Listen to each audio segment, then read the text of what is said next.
How do you know what chakra you are at on the Kundalini journey? Yeah, so the way that I see it, the idea of the Kundalini awakening journey being this linear process from chakra to chakra, upwards, from root chakra all the way to the crown chakra, it can be a helpful model to understand the process, but it is just a model.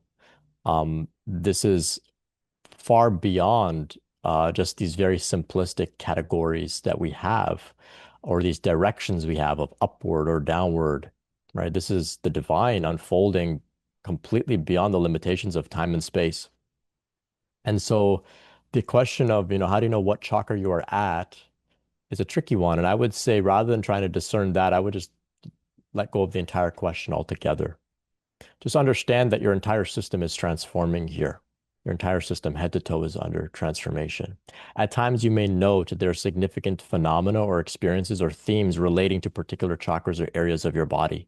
And that can help you to discern what's happening. It can give you a little bit of reassurance or validation, understanding that, maybe there is some themes coming up that are related to the root chakra, for example, and that can maybe make sense for why you're feeling so afraid or why you're very concerned about, survival, for example. Okay, you can understand, okay, some work is being done on the root chakra, but that doesn't mean that next week it's going to just jump only to the sacral chakra, the second chakra. Next week you can be having phenomena in your heart. You can be having phenomena all throughout your body. So we don't want to look at it in too much of a black and white categorical way.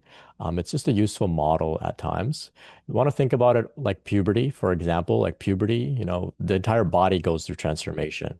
For some people, they may grow hair on their legs before they grow hair under their armpits. For some people, it happens at the same time. For some people, they maybe never grow hair on their legs, really, right? So it's different for everybody. The order that it happens is different for everybody. So same with the process here. Same with the process here. Generally speaking, of course, there is this idea that it does move upwards, and there are some themes. So we address our primal need for survival, for security, okay, on the root chakra. Then, okay, and then you want to maybe address your need to reproduce.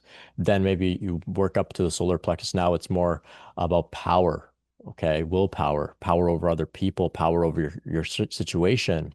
Then we move into the heart, and now it becomes more of a spiritual theme. We're concerned with love, with connection. Then into the throat, there's the ideas of wanting to express and connect on that level. And now we move into the spiritual chakras, third eye, crown, right? So now we're more concerned with psychic intuition or seeing beyond the veils of the illusion of the world. And then eventually crown chakra, we feel connected with all that is. So there is this linear model, but for some people, the awakening process begins at the crown, right? So it begins at the crown and descends downwards into their body. So we don't want to get too fixated on the models. They're useful, they're helpful, but eventually we have to let them go and just say, my whole body, my whole system is under transformation.